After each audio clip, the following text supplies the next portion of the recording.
What is up, everybody? Welcome to episode 29 of the podcast. I am here with my very, very special best friend in the whole world and cousin, and also fellow YouTuber, Being Scared. What's up, buddy? What's up? How you doing? Good. I'm happy to be behind a mic again. I know, man. It's been a minute. I It's know good to people have you.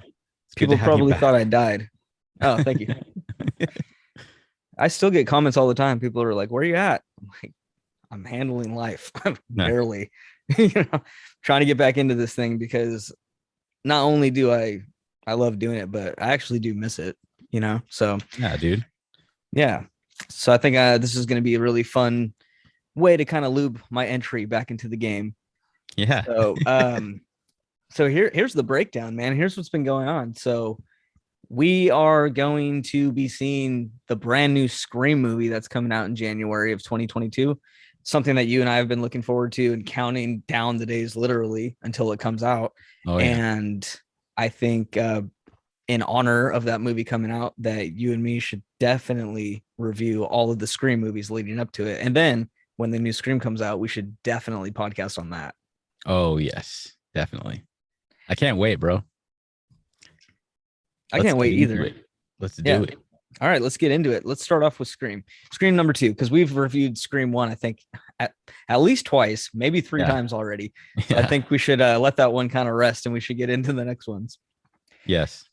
So let's do it. So Scream number 2. This is episode 29, and we are reviewing the sequel to Scream number 1 that came out in 1997.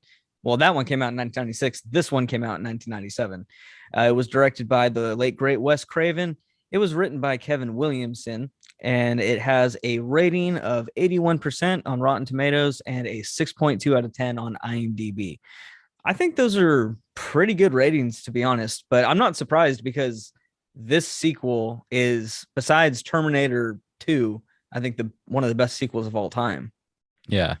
Well, so you said you were talking about Scream 2. You just gave the rating for Scream 2, right? Yep. I mean, the Rotten Tomatoes score, I think sounds good to me. But 6.2 out of 10 on IMDb. I mean, this one, Scream 2, is arguably the best one. I mean, a lot of people feel that it is, but they're too afraid to say that they like it the best because the original is the original. But Right. 6.2, doesn't that seem a little low to you? Yeah, it seems way too low to me. But also, I think you and me specifically are a little bit biased to these movies because of how many times we've seen them and the love that we have for this whole franchise. But it Yeah. does seem low because if you really go back and watch it, which you and I watched it today, so we're very fresh on it. If you go back and you watch the movie again, it is extremely entertaining. There's a Yeah. few cheesy parts and a few parts that, didn't have to be in the movie, especially Derek dancing in the cafeteria, the dumbest part of the whole movie. Yeah. But honestly, it's a super good sequel. And not only is it a good sequel, it's a super good standalone movie. Like from beginning to end, it actually is pretty scary, and it's very intense and suspenseful, and there are some funny moments, and it's gory and it's awesome. It's surprising who the killers are at the end of the movie. So it's like, what did you want that this movie didn't offer to make this a better movie? Yeah.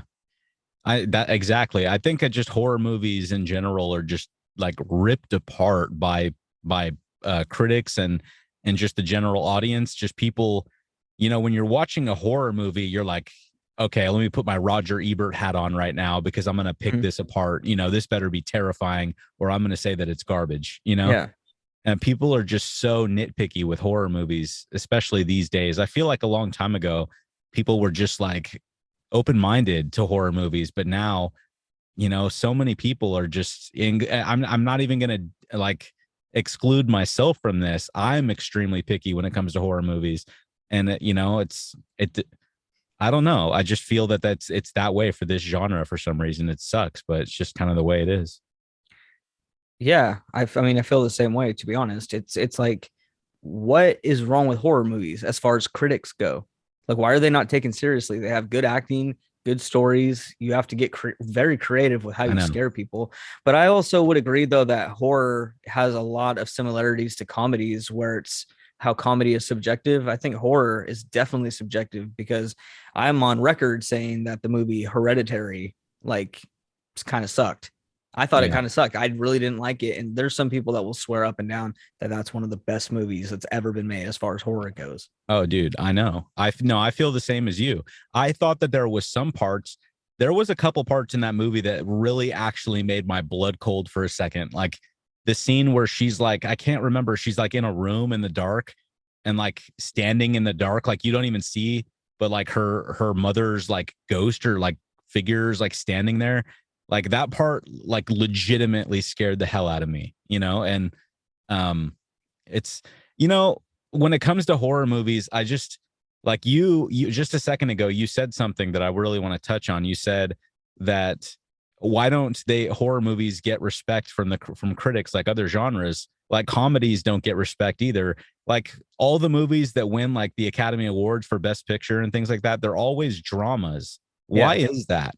It's because I'm speculating. I guess it's because these people just want like a serious story. They don't want silliness. They don't want Dumb and Dumber, but they don't want a slasher movie, even though those movies make you feel just as much as like a really dramatic performance, Like, dude, the movie The Shining, The Exorcist, I mean, those were scary, especially when they first came out. They scared people. It's like how come these movies don't deserve the respect for actually scaring you? I mean, it's a movie. You know that it's not real, but it still scares you. Don't you think it deserves some more respect? And movies like Dumb and Dumber, I mean, hilarious. You're cracking up the whole movie, but you're like, no, it's not good enough for an Academy Award. Why not? Like the acting in Dumb and Dumber by everybody was spectacular. Like I don't know, man. It's just I don't know. We could go on and on about this, dude, but um, I absolutely agree though with all of that. Like yeah, comedies, it's like I would even say that it might take even more talent to land a role that Jim Carrey has, and the way he acts and his body language and his physical comedy. Like take The Office, take Friends, like take all these shows. Like there's really good serious moments. There's really good acting. It's funny. It's like I would like to see, somebody who I would like to see Julia Roberts play a character in Step Brothers. You know what I mean? Like yeah, she'd probably be exactly. okay, but there's some sort of like specific magic you have to capture when you're doing a comedy. Yeah, In the same way, you have to master this specific aspect of horror. So I feel like I just think it's completely BS, to be honest, that it is. critics like are so rough on horror movies. But it's whatever, dude. I love them. They're my favorite Yeah, genre of all time. Like I literally, not exaggerating, probably watch something horror related every day. yeah, me too, dude. Every Every single day. every right before bed every night. I like to smoke my weed. I like to sit back in my bed and I like to surf through all my different subscription channels and find me like the perfect horror movie to watch that night Yep. because horror movies help me sleep good. Watching people get Dude. murdered is amazing. Yeah, I know it's the best medicine, dude. Watching somebody get gutted, Yeah. but like, dude, it's the most fun. Like comedies are really fun too. Like laughing really hard, but dude, like it's gonna sound funny, but being scared is really, really fun. It really is. It's just the most fun movie to watch. If you're watching a really scary movie, it's fun. And then when you turn the movie off and you're laying in bed and you're like, you're actually like spooked about it. It's no other movies is gonna like linger with you like quite like that. Oh, for But sure. Yeah, definitely. Well, anyways, those are the ratings. We'll get into our ratings a little bit later after we talk about a few things. But let's talk about who stars in Scream 2 from 1997. It stars Nev Campbell as Sidney Prescott, David Arquette as Dewey, Courtney Cox as Gail Weathers, Jamie Kennedy as Randy, Timothy Oliphant as Mickey, Elise Neal as Hallie, Laurie Metcalf as Mrs. Loomis, Liev Schreiber as Cotton Weary.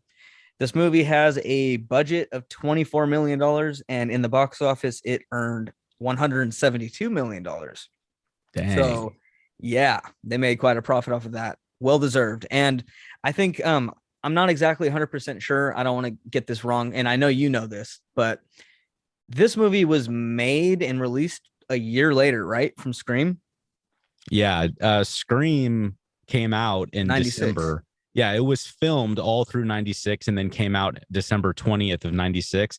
And then Scream 2 came out less than a year later. Uh, Yeah, that's crazy. I think if I'm not mistaken, it came out in June. I could be wrong about this, but I think it came out in June of 97. I don't know how they did that, especially because Scream 2 is such an amazing sequel. It's longer than the original. It's got more scares. Just it's got more deaths. Just it's funnier in some aspects. It's I don't know how they pulled that off, man. I mean, that's insane. You know? I don't know. I have a feeling that Kellen Williamson, Kevin Williamson, I just have a feeling like he already had this in his mind when he was writing Scream 1. Yeah. You know what I I mean? think Like he yeah. must have. I think I heard something where he actually like while they were finishing like filming Scream, he was already telling Wes Craven, I have a sequel in mind. And he was like, well, let's see how it goes, you know? And it went well. So he was like, let's rock and roll. And dude, they killed it. They killed it with the sequel, Scream 2. It was just I don't know, man. It's just I just can't believe that it worked out as well as it did with less than a year. It's just insane to me. You know, it sounds pretty rushed and it sounds insane as well, but to me as well. But one thing I've heard, and it kind of blew my mind, is I heard this about a year ago. I was watching some sort of interview with some sort of actor, and they were like, "Yeah, you know, we started filming on this day, and 6 weeks later, we filmed the entire movie." And I was like, 6 weeks later, that's a month and a half. And I'm like, I don't know. I always in my mind envisioned that movies take a year to film. Yeah. You know what I mean? Like they take forever to film, which is why it takes 2 to 3 years to get a sequel sometimes. But Yeah. really, I think that the acting, if you nail it, it goes pretty quick. But I think it's Yeah. all the post production stuff, all the effects and the dubbing over the voices and stuff, like everything you have to add afterwards. I think is what is really what takes the year or two in between movies coming out. But you know, Yeah. if they just nailed this movie, like there's a chance it was filmed in like 2 months, which Yeah. gives like another 6 to 7 months of post. And it's not like an Avengers movie where you have to do like a bunch of CGI and stuff. So I don't know. I No. mean, maybe it's possible just to kind of like just finish this movie, wrap it up, and then boom, like, all right, I'll give you guys 2 months off and then let's start filming. You know what I mean? Yeah. Like, I don't know. It's possible, but let's get into the plot of this movie and then we can talk about all the amazing aspects of it. All right. So this movie's plot goes as so. Sydney, tabloid reporter Gail Weathers, survived the events of the first Scream, but their nightmare isn't over when two college students are murdered at a sneak preview of Stab, a movie based on the events from the first film. It's clear that a copycat killer is on the loose. Sydney and Gail, as well as fellow survivors Deputy Dewey and Randy, have to find out who is behind this murder spree before they all end up dead. Boom. I think that's a pretty good way to put it. Yeah. Yeah, that sounds good. All right, man. So let's get straight up into this. But actually, as I said that, I was thinking to myself, no, let's get into our ratings before, so that way people can understand. So we're gonna rate it out of 10. So let's see. I would give this one. I'd give this one like an 8 out of Yeah. 10.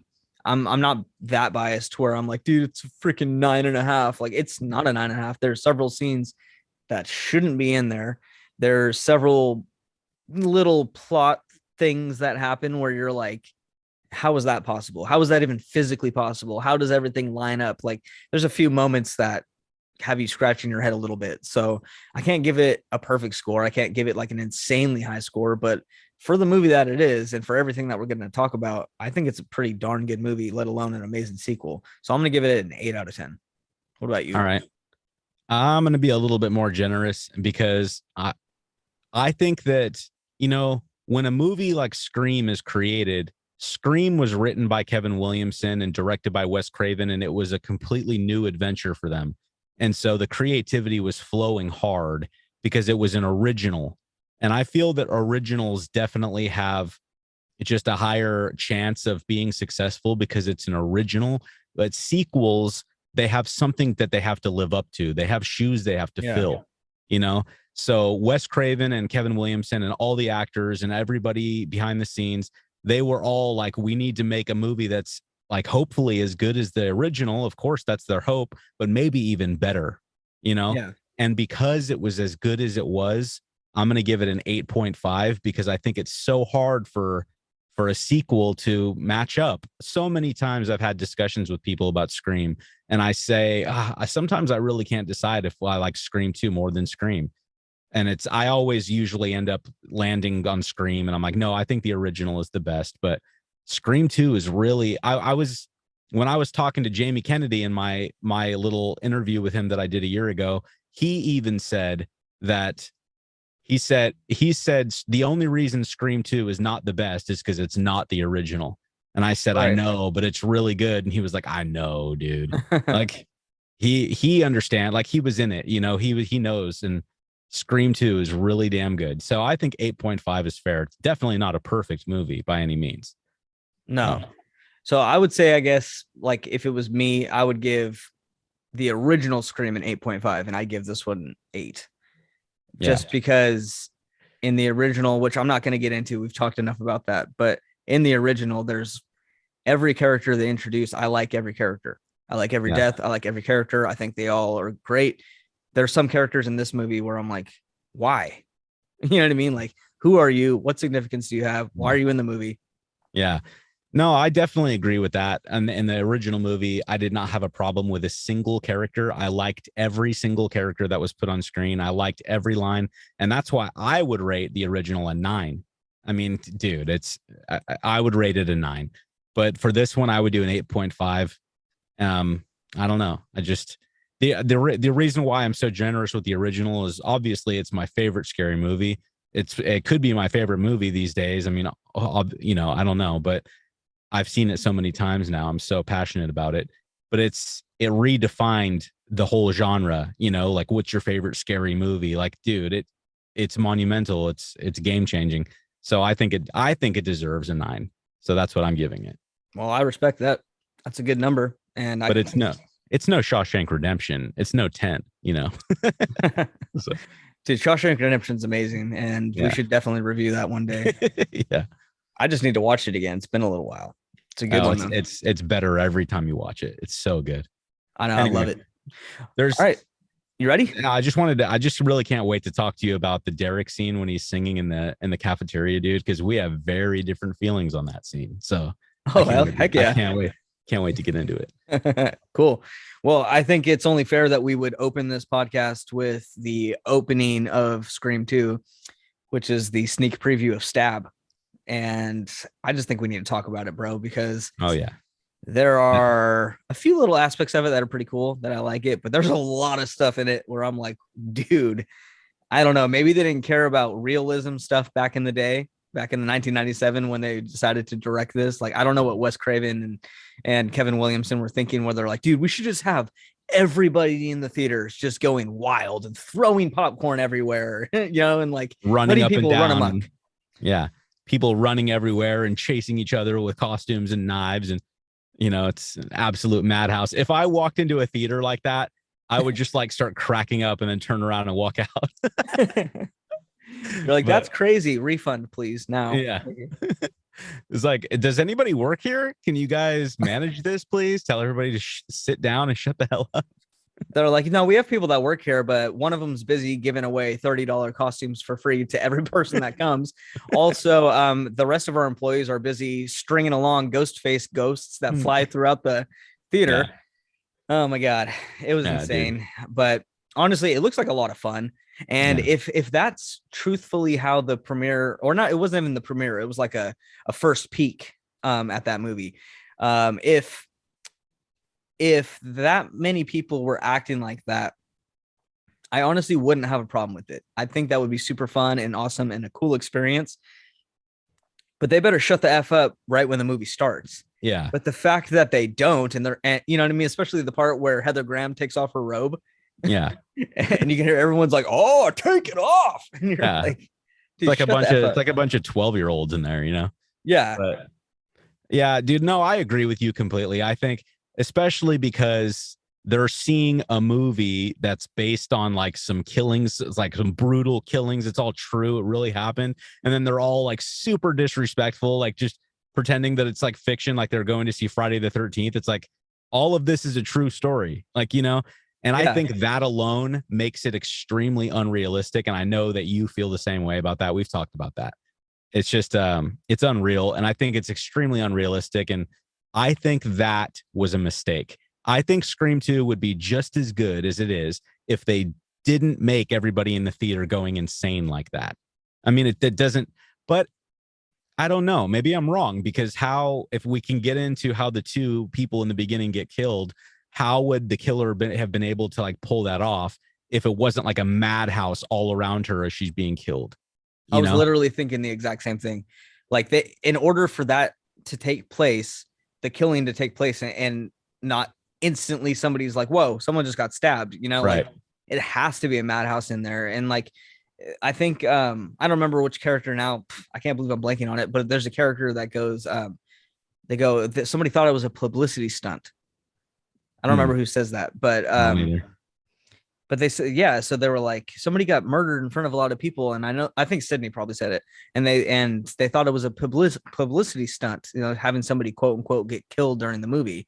So that's why it makes sense, but still, it's a little much, but at the same time, it's also a movie, and I enjoyed it and it entertained me, so it's not that big of a deal. But I guess if we're gonna review it and get a little critical with it, you have to kind of Yeah. call it what it is when you see it, You you know, know.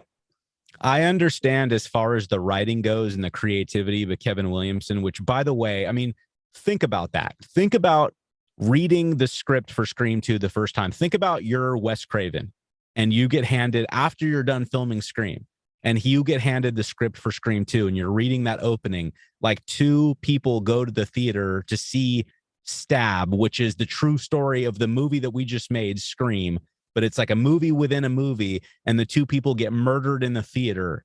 I mean, dude, if I was Wes Craven, I would look at Kevin and be like, you are a genius. I don't know how you came up with this, but this is unbelievably creative and just amazing. And we are doing this, you know? Yeah, yeah, And I think it's so creative. And that's why I love the opening to Scream 2, because it's so creative and insane.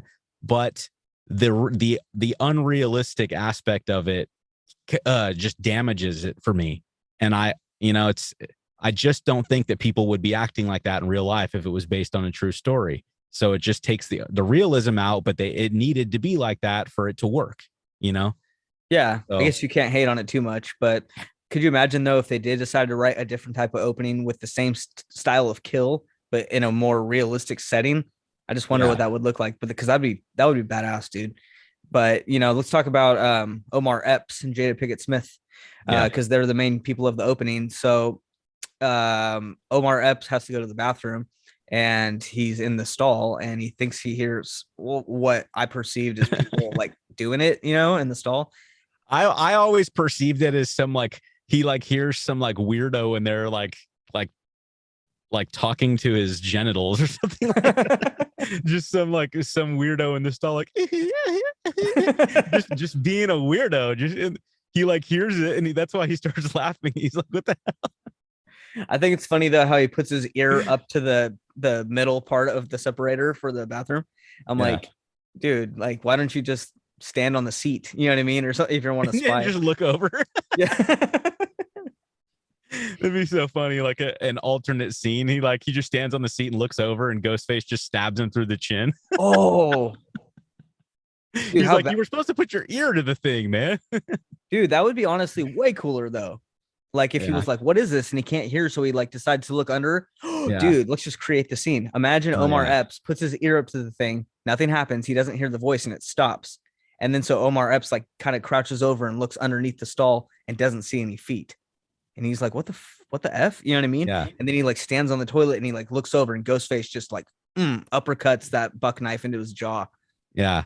Dude, that'd Or be a dude, really, just yeah, like, or like as soon as he like Omar Epps like lifts his head like over the side, Ghostface's face is just like right there in his face, and yeah, then he just like sticks the knife through his throat or something.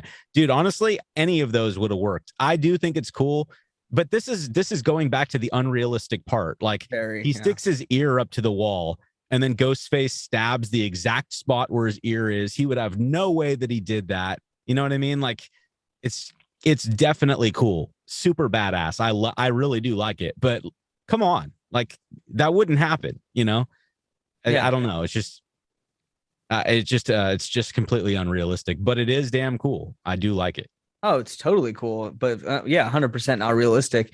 And like, I mean, I'm sorry, I hate to be this kind of guy, but at the same time, you have to ask yourself, how did Ghostface know that that guy was going to go to that stall? You know Yeah. what I mean? Like, what if that guy like pissed at his house before he went to the theater and Yeah. never went to the bathroom? Yeah. I know. Would the killer just be Uh, sitting in the stall for like 2.5 I hours know. waiting? Yeah, the killer's just like waiting in there, like, what are the chances? Like, I hope he has to go to the bathroom, and then he like wanders in there. Like, come on, out of everybody in the theater, it's like, Yeah, yeah, the whole opening to Scream 2 is just so crazy fiction, unrealistic. it's what you would call quote unquote Hollywood. Yeah, yeah, for sure. Something that would look awesome in a movie, but in real life would it's not plausible. Yeah, But anyway, so Ghostface stabs him through the ear, which is awesome. And I don't know if you ever noticed this, but when Omar Epps like falls to the ground, you can see that he's got like a slice in his ear. yeah. Have you noticed I've that? noticed it every time I've watched it. Yeah, it Yeah, it's looks pretty. like, Yeah, yeah, it looks pretty gruesome. I never know. I mean, I've noticed it in the last year or so, but up until about the last year, I just never looked at it. And Huh. then finally, well, because I have like a super fat TV now, and like it's HD or 4D or 4K, Yeah, it's 4K, and so yeah. it's like super clear, and so now you can see a lot of the stuff you couldn't see on DVD or whatever. And so I've noticed a No. few things, and I thought that was a pretty cool thing actually. Um, and then so right after that, Ghostface or whatever puts on Homeboy's clothes, and then they go sit down in the theater, and then Jada Pinkett Smith like is all being all cuddly and she's not like being a bitch anymore. And she like goes to go hug him and then she gets blood all over his hands and then she or her hands and then realizes like, dude, you're covered in blood. What the F? And he stabs her in the stomach and then he murders her. And everybody's like slowly starting to realize like, Yeah, whoa, I think somebody's actually hurt here. yeah. Well, And there is one person, like a brunette girl, who like gets blood on her like arm, and blood she's like, splattered on "Whoa, her. what the heck?" Yeah. So I did appreciate that they threw that in there. Just like one person did realize, "Whoa, something's going on right now," Yeah. rather than everybody just like not notice, and that'd be like super unrealistic. One person like got blood on them and was like, "Whoa, what the hell?" Yeah. So I did appreciate that. And then, but it's just so epic, dude, when she climbs up on stage and then just like everybody looks at her and like everyone just calms down and takes their masks off and they're just like, whoa. Or no, they don't take their masks off. They just look at her, Some I of them think, do. right? They do? Well, because Some it of has them? like the opera style sounding like music in the background. Yeah. I don't know opera, but like just a really grand sound Yeah. playing in the Yeah. background. And she's like got blood pouring. She's like screaming and crying kind of. And you can see because it's like a shaky cam, and you can see from her point of view, some people are still kind of like screwing off, and then some people are just standing there, and then some people are actually like taking their mask off because Yeah. it's like, whoa, what's happening? Yeah. I did And think then she she, just like lets out like a piercing scream. And then what I love about that scene the most, dude, is after she screams, like she's like, I don't know. I don't even know what to call this when she's just like, and she's like, just like crying or whimpering or something. And yeah, it's just like, hats off to her. Her acting was spectacular in that moment. Like, just the whole scene was really great. But in that moment, it was just like everybody's, I don't know, it was just kind of, it was like heartbreaking in a way, it was just, I don't know, it's just well, crazy. yeah, someone just got murdered, like stabbed Yeah. like a good 4 or 5 times in the stomach and the back and everything. She's Yeah. dying, but I did think it was a little weird when she finally collapses. She has like Yeah. to me like a little bit of a cartoony animated death, Yeah. A little bit Hollywood there, a little bit over a the little top. over the Like, top, yeah, yeah. but Yeah, it I wasn't agree with bad. that. Not too bad, but yeah. You know what? And what bothers me about after she falls down and she's like, it just shows like it's all quiet. And then she's just laying there dead for a second. And then it says scream. And Scream then 2, the boom. slash, the two. What's always bothered me so much is that they didn't use like a more vibrant, bright red for the two. It's like a maroon color. And I don't know why they did that. Because But blood is more of a maroon color than a bright red color, I know, but come on, man. It's like, dude. I don't know. In Scream number one, when they're watching Halloween at the party, the one guy that Principal Himbry basically like shoves scissors in his face. He's sitting there. He goes, "Oh, the blood's too red." Yeah, dude, I read some trivia on that, and it's funny because there's no blood shown in Halloween at all, Oh yeah, because they were afraid to show it. Like in the 70s they couldn't do it, and things were different back then, so they were not allowed to show blood or something like that. well, And the there's guy's some like, blood the in that blood's too movie. red. It's like there's no blood in the movie at all. Why would they put that in there? They got it all wrong. The blood's too red. And then Randy looks up and he's like, there's no blood in this movie, bro. Oh But god, such a fun time, such a good movie. yeah. But so, anyways, after the opening and stuff, like you get to see like Nev Campbell's in college and everything, and she's pretty much like traumatized from the past, but she's like always got a one up on the killer. She's got caller ID and stuff like that. I heard caller ID super boomed after Scream 2 came out. Did you hear Oh, about that? really? Yeah, because like everybody saw Scream number one and like flipped the F out because they were like, well, what if somebody calls me and everything? And then after Scream 2 came out and you can get caller ID, I guess it like boomed or something because Yeah. people could realize people Yeah. can't really mess with them. Yeah, I guess. Yeah, it's crazy. Yeah, it's pretty nuts. But let's talk about like the whole college campus setting. Did you like that they took the sequel to a college, or would you have preferred something else? No, I think that was perfect. I think that was perfect. I wouldn't change anything about that. I really liked it because, Sydney was in her senior year in the original. And then if this takes place some months after, then she graduated and then she went off to college and then it starts up again pretty much right after. And I think that was perfect. You know, um, I love Woodsboro. I think the setting of Woodsboro is just so amazing in Scream. So it didn't feel the same. Uh, I don't Like know it really didn't feel quite. like the same movie twice. Yeah, I don't like. I really loved the scenery and the setting of Scream, and I know that it takes place in Woodsboro, California, and it just had that Woodsboro, California feel. Like every scene, like the houses, Casey Becker's house, and Sydney's house, and Tatum's house, and Yeah. the school, and everything. Stu's house at the end. I just thought that it all had a really great feel, and then they just went a completely different direction for Scream 2. I mean, it worked. I thought that the college was a creepy atmosphere, like especially the night scenes, Yeah. when everything like, but it worked. But I think it would have been better if the college was in Woodsboro. Yeah, I don't know. Maybe it would have felt different if I just knew that it was in Woodsboro. What do you think? I don't know. Mm, I don't know. I think keeping it to Woodsboro would have been cool, like in the same way that the Halloween movies always kept it to Haddonfield. You know what Yeah, I mean? Like imagine like Halloween one happens and then these new Halloween movies take place in New York. yeah, You know what I mean? Like, I don't know, you got to keep it local. And I kind of feel like in order to have such a directly connected, I don't know how I'm trying to say this, but if the killer always has some sort of connection to Sydney and it's always like a tight group of people that are involved in these killings, I think it's a little less plausible that you could go into a different state and then that same stuff would like follow you there. You know what I mean? If you kept it in Woodsboro, I could see how it could keep being like that vicious cycle of like killers in that hometown or in that area, yeah, always coming after that one girl. You know what I mean? But like to kind of fly to a different state, go to a different college a few years later, and then everybody's somehow connected, and you know what I mean? Like I don't know. yeah, But at the same time, I did love the college setting because it did make it feel like a completely different movie. Because if you think about Scream 1, Woodsboro, think about Scream 2, you have the college. Think about Scream 3, you have Hollywood. yeah. Really, the only No, one that brings it back to Woodsboro is Scream 4, and we have feelings about Scream 4 not yeah. being as good as the first three. Right, right. Yeah, no, I agree with that completely.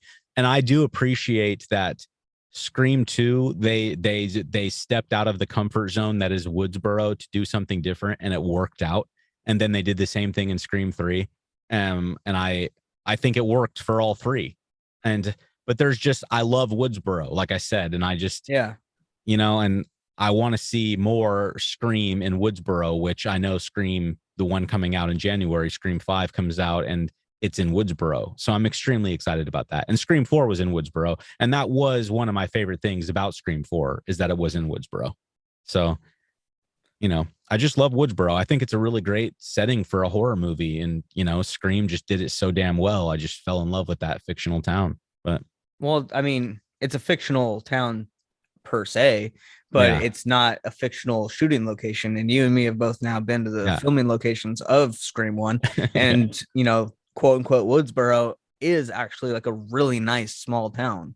yeah. And Well, I mean, the listeners that are listening right now, Greg and I, we shouldn't be here and being scared. We're cousins and we're, we're literally best friends, and we live and breathe like Scream all the time. And we've been to all the filming locations except for Sydney's house because nobody can get in there. But we've been there. And when, dude, like, correct me if I'm wrong, but when we were at these filming locations, didn't it feel like you were in Woodsboro? Oh, well, I of mean, course it did.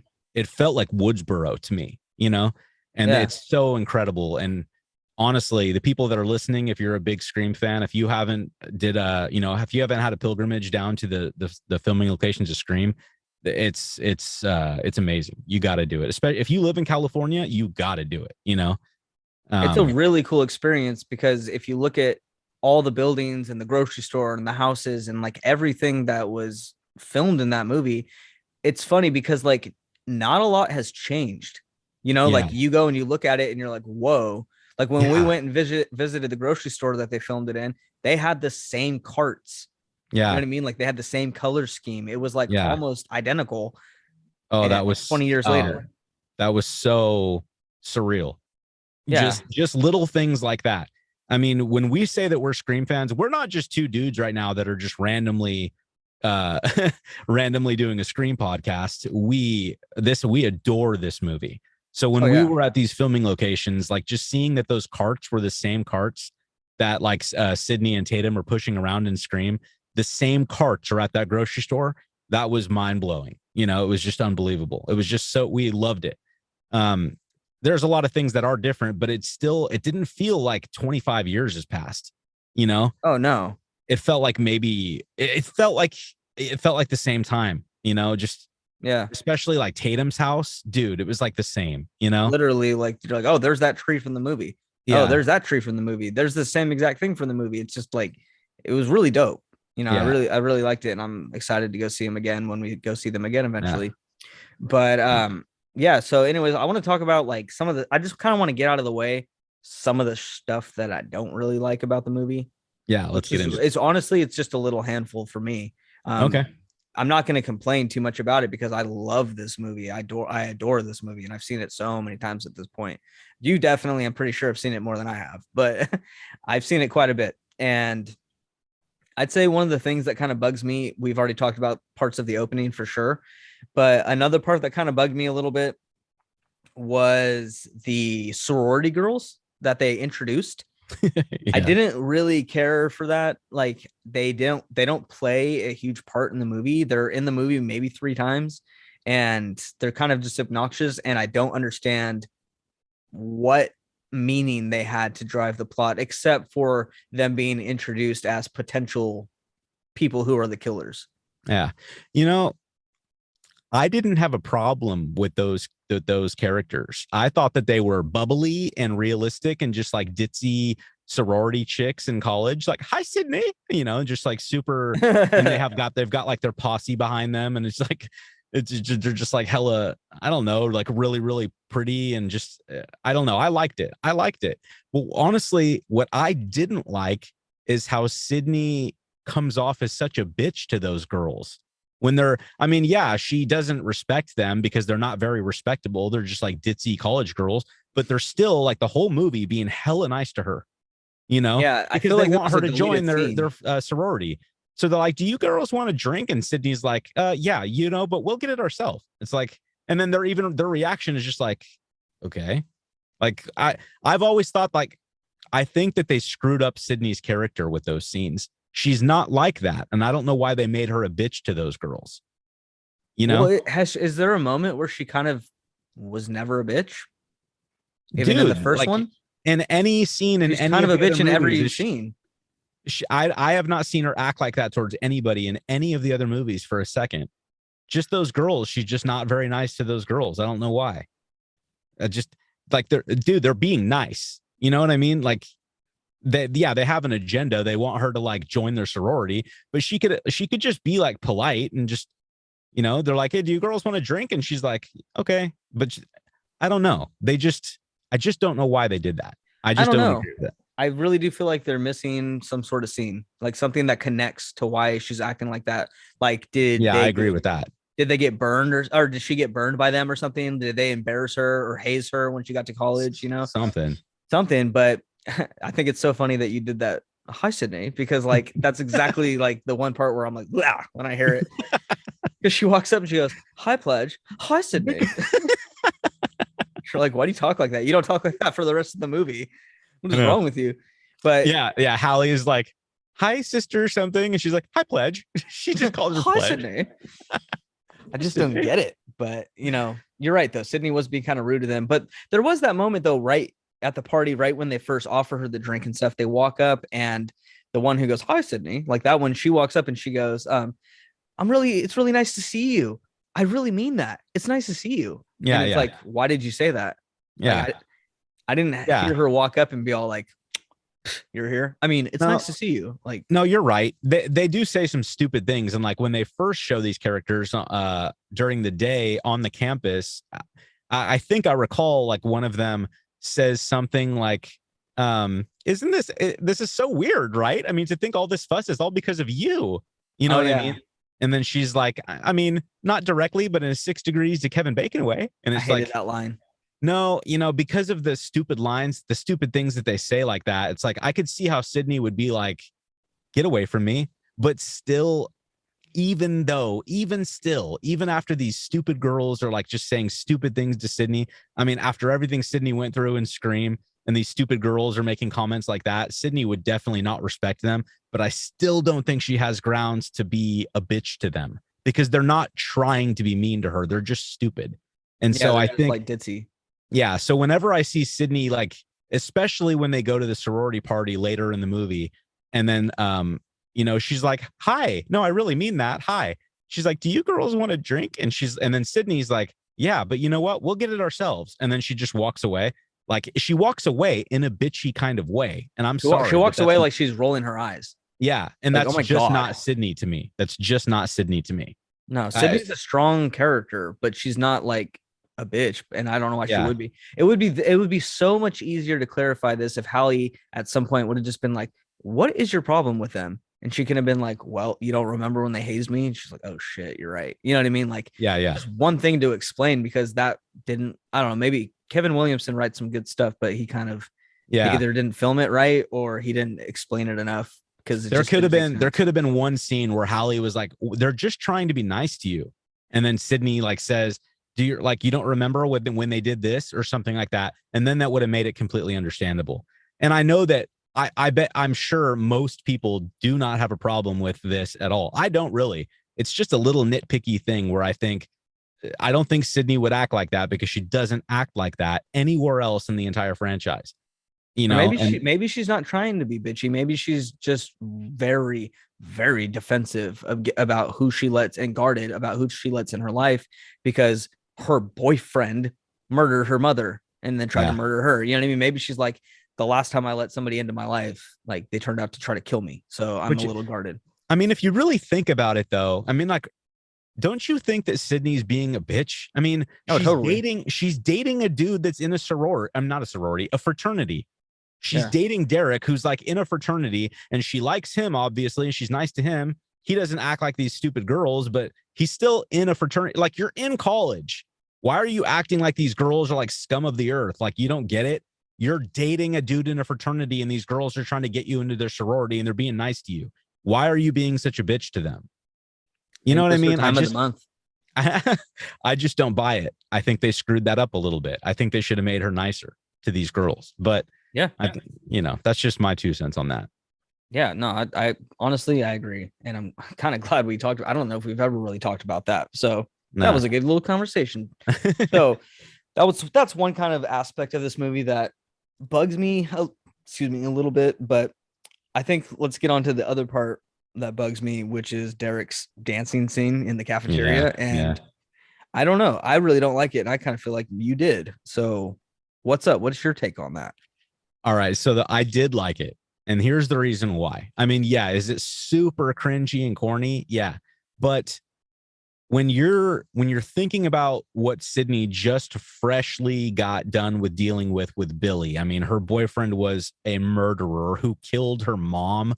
You know what I mean? Yeah, Like her boyfriend was the worst boyfriend ever. And yeah, she's like super traumatic. And I think in Scream 2, when Derek does that, it just shows you that's like he's willing to like put himself out there and like look like a complete buffoon in front of all the people in the cafeteria.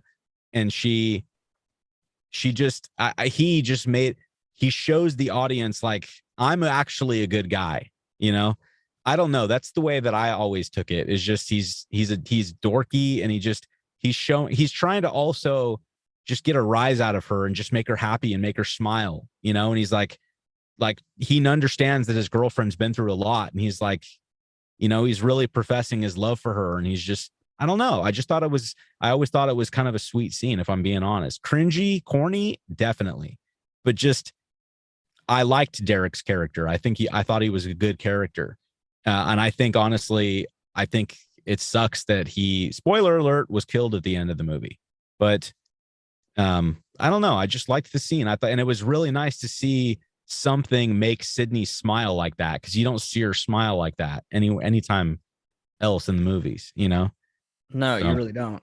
And I mean, she's a traumatized chick, and she totally, even at that point, is like, Derek, maybe you should like stay away from me, you know. And he's just like, why? And she's like, just stay away from me, kind of thing. And he's like, so it's like, in a sense, he's trying to, like you were saying, show that he's like, look, I'm not your ex-boyfriend. I am not a psychopath. I love you, and I'm just trying to like profess my love for you, so that way you can like trust me, you know. And I yeah, totally understand that, and I don't hate the scene for the meaning behind it, because I really do like that. And it just makes you fall in love with Derek, you know what I mean? Like, you're rooting for him. But the thing is I just personally think the singing aspect of it was too long. Like, okay, I got bored with it. Like, homeboy did like a verse, a chorus, and a verse, basically. Like, it was like, no, bro, like you should have just sang just the chorus or something like that. Even though I did like how he like slowly built into the song, you know, where yeah, he's just like, you know, I woke up and started, you know, and then he like yeah. slowly breaks into a song, and I thought that was cute and funny. But at the same time, it just went on like a little long, and then I don't know, it just a little long, but it was I cute though. I don't know, man. Just, we got to agree to disagree on this one. I thought that it was a very lighthearted moment to make. I mean, I remember seeing it in theaters when I was 12, you know, Yeah. and when I watched it, everybody in the theater was laughing. You know, it was a funny scene. And then everybody thought it was funny in 1997 when they first watched Scream 2.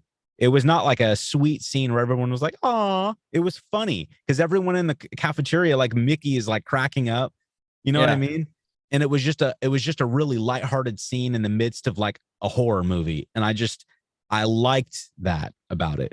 You know, Yeah. but Well, I don't hate it. Like I said, it's just one of the parts where I was like every time it comes on, I kind of just stop paying attention. I get on my phone for a few minutes, you know?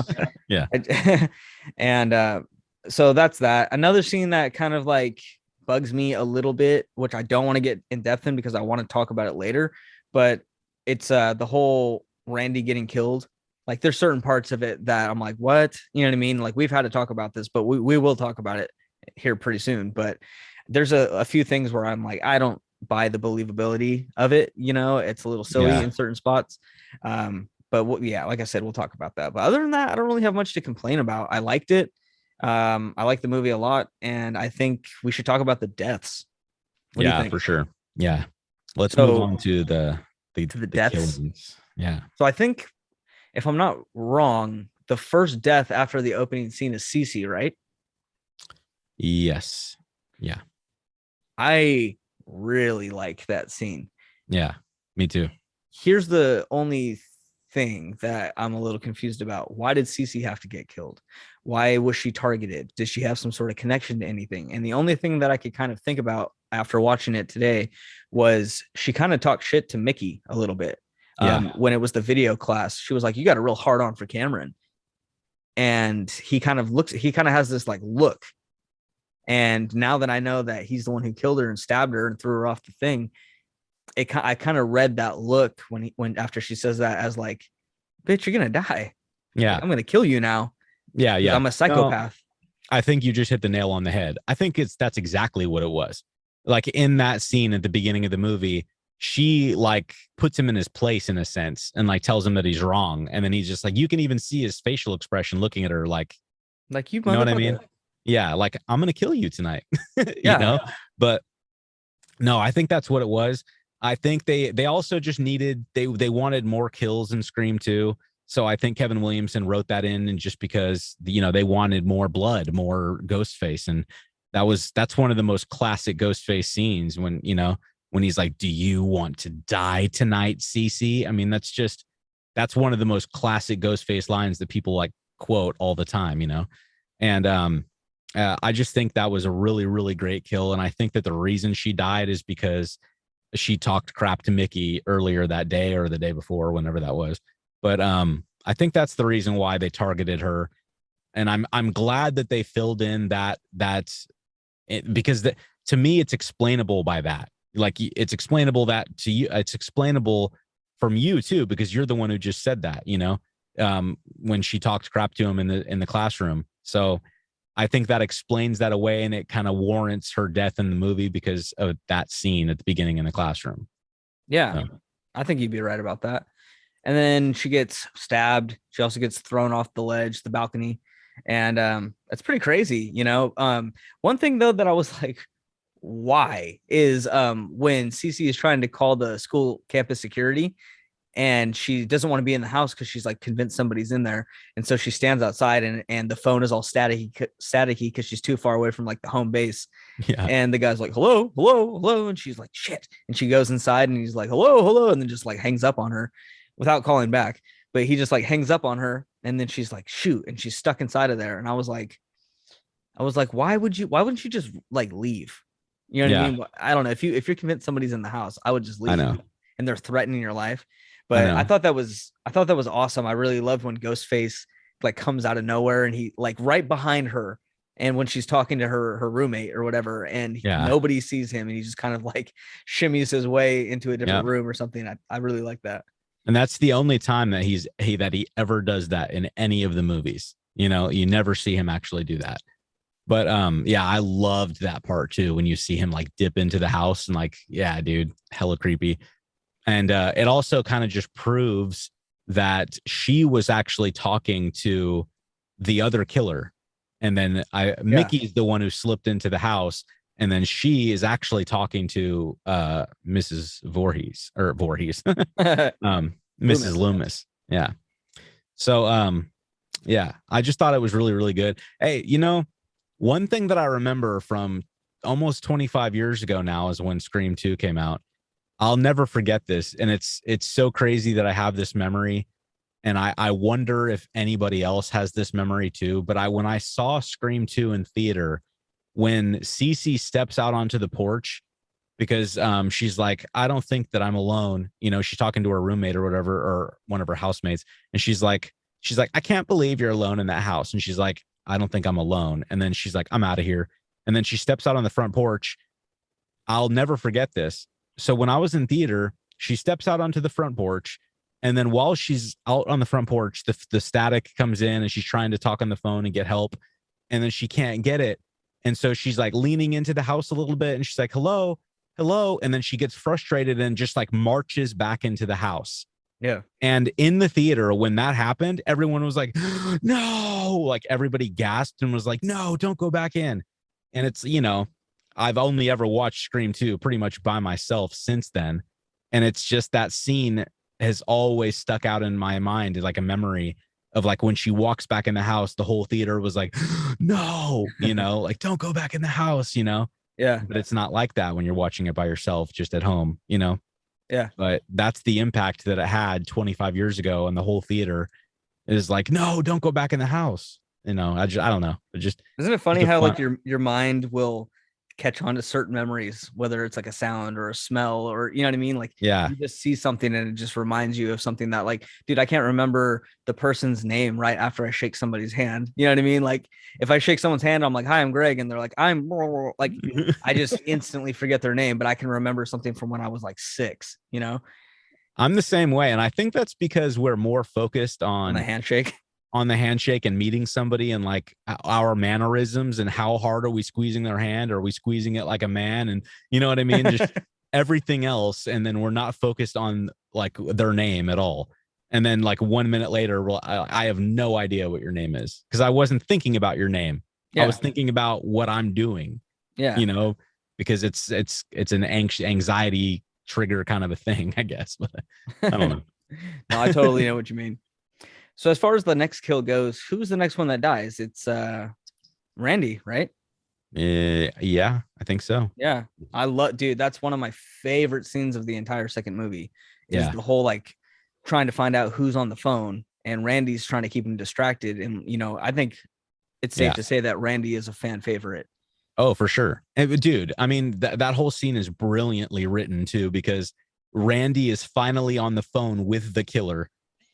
And that scene is actually in the trailer of Scream 2. And I'll never forget watching that also. And when the killer's like, what's your favorite scary movie? And he's like, Showgirls, absolutely frightening. That's in the trailer, the original trailer. Oh, And it's like it's just showing you that they're doing fresh new things that you're not expecting. Like, whoa, Randy's in Scream 2. He's at the college and he's on the phone with the killer, and it's during the day and he's outside and there's people all around him. Like, it's just really innovative and really, really good, creative, yeah. So I One love thing it. that I noticed today when I was watching that I've never noticed before is when Ghostface is talking to him on the phone, Ghostface says one specific thing where I was like, I've never caught that. And he says something where he goes, blah, blah, blah, dead boy. Yeah. You ever heard him say that? Yeah. He's like, wrong guy, dead boy. Yeah. I thought that was funny. But Dude, I'm gonna start talking to people like that. just random people. like, all right, well, I gotta get going, but talk to you later, dead boy. Yeah. Or when you're at the grocery store and like the little 16-year-old guys like bagging up your groceries and you're like, I said plastic, dead boy. He looks up like, what? You heard me, dead boy. You're dead, kid. You're dead. Oh God, dude. Yeah, so I really, really, really love that scene because I love when they're all sitting there, Dewey and Gail and Randy and even the cameraman, they're all sitting around that tree. And I don't know if you ever noticed this. I'm sure you have with the million times you've seen this movie, but there's a moment when the camera guy is like, well, I'm gonna get up and go do something, and he like gets up and leaves. And then Yeah. that's like right when the phone rings, right after he leaves.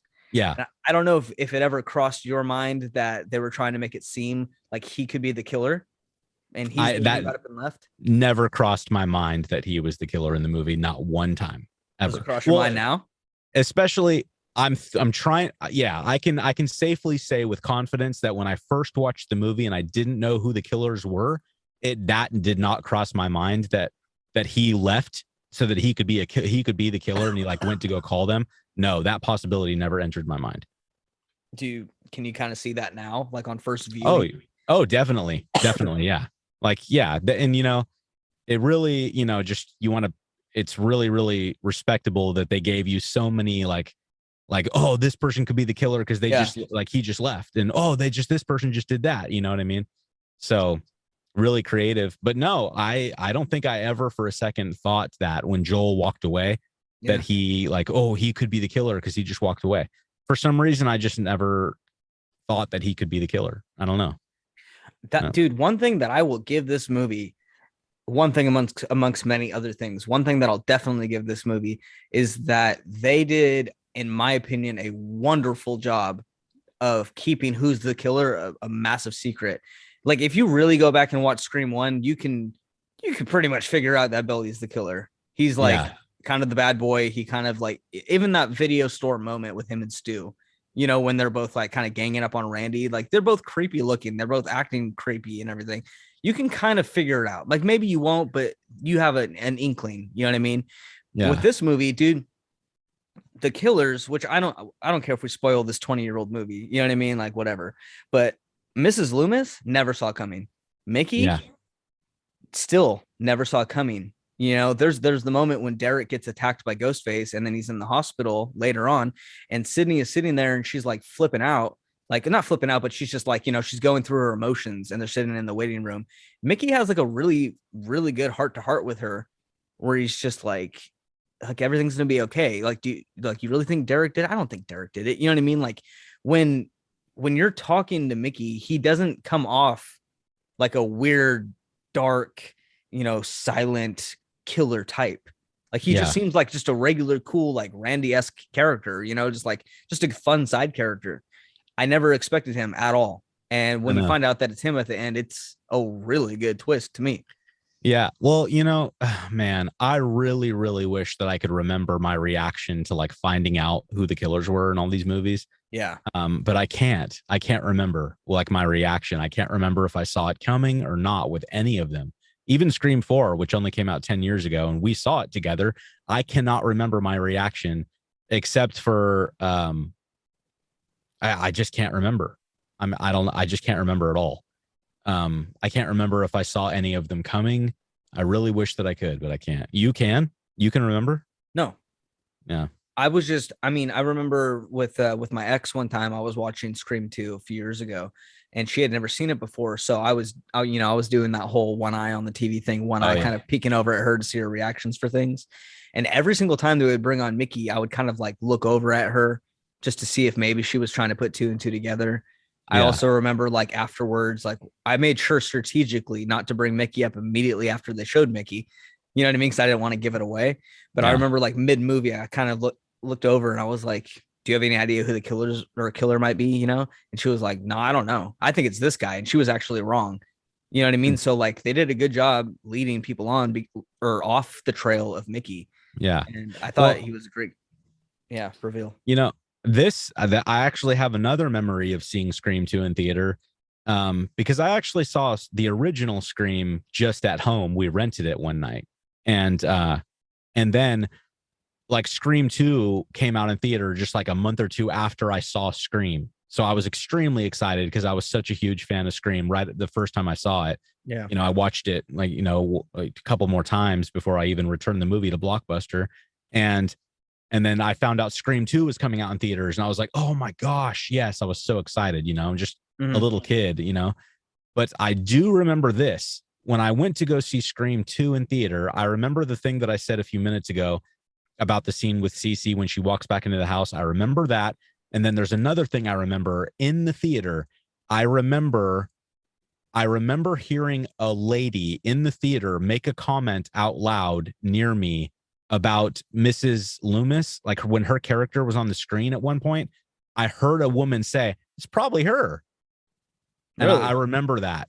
And I don't remember if that was the first time I saw it, because I think I saw it more than once in theaters. And so I can't remember if I had already seen the movie and she said that. And I was like, whoa, she's right. Or if she said that on my first viewing and then she put it in my head. And then when it turned out she was the killer, I was like, whoa, that lady was right. Yeah. But somebody in the theater, a lady did say it's probably her. Huh. And so I'll never forget that either. And I can't remember if it was on my first viewing of the movie or not, though. No. See, dude, I'm hecka jealous because I mean, I only got to see Scream 4 in theaters. When 1, 2, and 3 came out, I was still young. Yeah. Like when this movie came out, I was only 7 years old. You know what I mean? So it's like I didn't get to experience that. But Yeah. I'm really looking forward to the fifth one because I just think this is gonna be super awesome. I can't wait. But I know. let's talk, dude. One scene for show that I definitely want to talk about is the kind of not, I wouldn't say call it a car chase, but when Ghostface attacks the two FBI agents, when Hallie and Sydney are in the back of the car, and he like Yeah. attacks them, and everything that unfolds right there. Um, that's one of the most suspenseful, I think, scenes in all of Scream. All the Screams put together so far. I think that's one of the most suspenseful ones. And I really love how Ghostface comes out of nowhere and he just pops up, and then he just like breaks the window and he starts attacking the guy. And they ended up getting in a car accident and everything. And one of the guys gets killed, and then the other one gets ejected or something like that. I don't remember exactly now. I can't with how many. It's funny how many times I've seen this movie. It's like your mind blanks sometimes. Yeah. It doesn't help that I just smoked and I'm like super baked now. But yeah, but it was like so cool when they get in that car accident and stuff, and then Ghostface is like trying to attack the other guy or whatever, and I'm getting this all mixed up, dude. Help me out here. Because there's a part where the FBI guy like stands up and he's like gonna shoot Ghostface. Yeah. So they're at a red light and then I think Hallie says, "Where are you taking us anyway?" And then one of them says, We like, tell you, I got to kill you. yeah. And then the other one says, "Don't ask, don't tell." And then Ghostface pops up and like breaks the window and stabs him in the throat. And he's like, Oh yeah. yeah. And then I think Ghostface, I can't remember.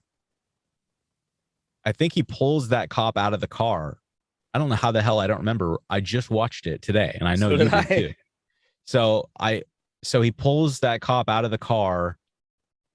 Oh yeah. He pulls that cop out of the car, and then Ghostface, and then the other cop gets out, and he's in the passenger seat. And when he stands up, Ghostface like jumps over the top of the car and kicks him in the head. Remember that? Oh yeah. And then Dude, that move Ghostface was gets dope. That move was dope. yeah. Like, And then yeah. Ghostface, I know. And then Ghostface gets into the driver's seat, and then that's when the cop like steps in front of the car and he's like, "Get out of the car, you effer!" And then he just like hits the gas and he like flies onto the hood. So that's what happens. Oh yeah, and then that guy gets the rail through his face. Yeah. Brutal, but that's good. I love that they brought up the brutalness of this movie. Man. It still didn't have the same effect, like killing effects as Scream 4 did. I remember when Scream 4 came out, like one of the promotion style interviews that I think Kevin Williamson even had, he was like, "This one is the goriest one we've had. This is like the most intense one we've had." And they were right. Scream 4 was very gory, but this one had some pretty good kills itself. Yeah. Yeah, but I really love that scene because Sydney and Hallie are like, they're okay. They're in the back seat, but they're stuck in the back of a cop car. So, you can't get out of the back. And the only way to get through is through that like chicken wire looking thing that's in the middle of the cop car, and it's like bent over by the rail. So Sydney kind of like crawls through, and then, dude, just that moment when she's crawling over a passed out Ghostface in the front seat. Yeah. And you can't like see his face. It even shows like her belly get exposed, and you can see her belly button. And it's like, dude, he could easily reach over and just like gut her right now. Yeah. Like she's exposing her stomach right next to Ghostface right now. Was there any part of you the first time that you saw that, if you can remember, where you thought maybe that he was awake and he was just watching what she was doing? 100%. 100%, dude. Yeah. Yeah, dude, that is one of my favorite scenes in all of the movies combined. I think that's the most suspenseful scene in all of the movies, except maybe the opening scene to the original with Drew Barrymore. That scene is super suspenseful. But dude, when Sydney is crawling over that stuff, and of course you're not thinking that she's gonna die right now, but you're like wondering, is he gonna wake up and attack her? But then she like gets out, and then like the passenger door is locked. So she starts like crawling over him, and like it even gives you that shot of like Sydney's face, like through the eyes of the killer, like looking at Sydney's face as she's passing by him. Like, oh, dude, so good. Just the acting is so good. And then she gets out of the car, and it's like super suspenseful music, and then nothing happens. And she tries to open the door for Hallie, and Hallie's like can't get out, and Sydney's like, "You need to go through the front," like I just did. And Hallie's like, "Oh, dude, I did think for sure that he was going to wake up and kill her when she was doing the same thing." Me too. 100%. And then she got out of the car too. I was like, "Oh, dude, this is like masterful suspense," Yeah. Super, super good. Yeah. And then to have Nev Campbell go back to go see who he is, and he's gone. Yeah, I saw that coming a mile away. Oh, well, obviously, yeah. When she's like, "I'm gonna go back, I want to see who it is," and then it's like, as soon as she said that, I'm like, yeah, she's gonna go back and he's gonna be gone. Like I think everybody saw that coming, but still, it was good though, Yeah. And then when he jumps out and he kills Hallie, I thought that was a great kill. Yeah, pretty unrealistic though. How the hell did he get over there? Like while they were running for just a second away from the car, he like gets out of the car, wakes up, gets out of the car hella fast, or he was awake the whole time and just let them get away. I was just about to say that. Yeah. And then he just like jumps out of the car, climbs over all that construction debris shit, and just like, come on. You know what I mean? Like, how? I know this is a horror movie, like a slasher, and Ghostface is like, he gets away. That's what Ghostface does. But it's like, come on. That part was just, how the hell did he get over there behind Hallie? You know what I mean? But anyway, I still liked it. I mean, like it. I'm just going to challenge that just for the sake of the podcast, just for fun, even though I totally agree with you. But also, what if when the camera cuts to Hallie and Sydney running away, and then they stop and she's like, wait, I got to see who it is. Like, what if they had actually been running for like a decent distance before the camera even cut to them?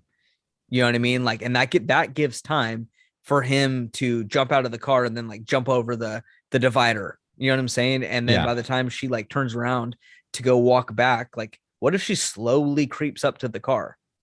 You know what I'm saying? Like, and I wonder how long in real life, that real time, that would have taken. And then for her to like go and check the car, what if that whole thing took about 2 minutes?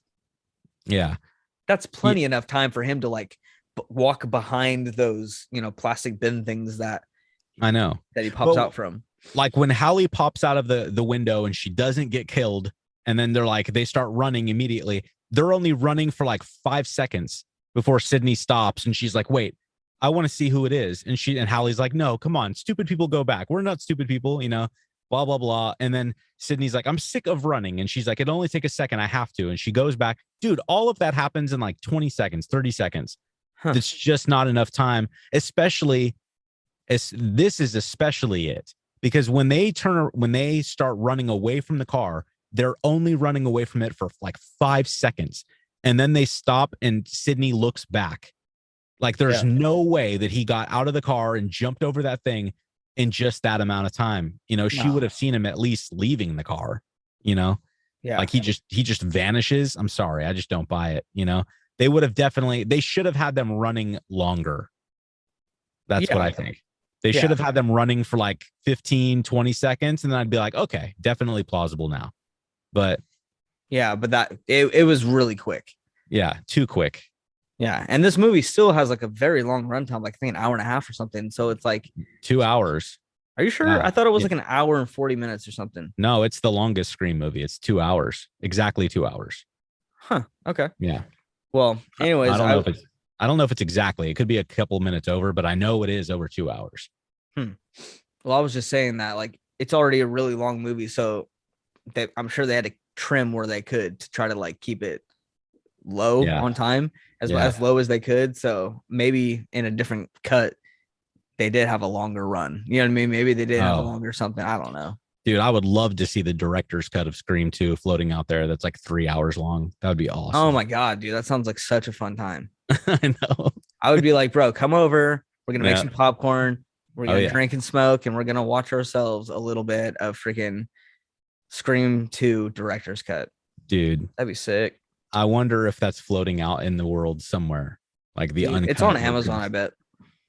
Dude, there's no way. We would know about it, dude. No, We I would. mean, like, I bet you could go on Amazon.com and type in Scream 2 director's cut, and there might I, be one. I bet you there's not one, dude. I don't think there is one. I don't think Huh? there is one. I'm pretty sure there's like an uncut or director's cut version of the original, and or it's like no, I think it's just the unrated version of the original, and it just shows like a couple things that are not in the theatrical cut. But I don't think there's any such version in the such virgin um in Scream 2 or Scream 3 for that matter, or Scream 4. I could be wrong, but I don't think so. But Dude, I what blows know my that there's a mind? what? Sorry. Sorry, I was thinking about something. Um, the movie it's not even related, but the movie Creep Yeah, is not out on Blu-ray. at all. Like they don't make a Blu-ray version of it. You can get it on DVD or you can buy it digitally. Hmm. Because I wanted it for Christmas one year, and I was like looking online, and they don't have it. I was like, "What the fudge?" Because I want to Hmm. own I want to own the physical copy of that movie. Yeah, Like I love dude, that movie. you should like tweet at Mark Duplass or something and be like, dude, what are you doing? I Like, put think I this on Blu-ray, did. please. Not all of us want to just like stream movies, you know, on Amazon Prime Video. Yeah, some of us are old souls who like to hold stuff in their hands, Yeah, for which sure. I know you're not. You're a digital guy, huh? It's just so much more convenient, man. Like Oh, it definitely. you can get 4K Ultra HD on digital, bro. Like, why would I want to waste my time with a Blu-ray? I'm sorry, but Dude, my cat is tweaking right now.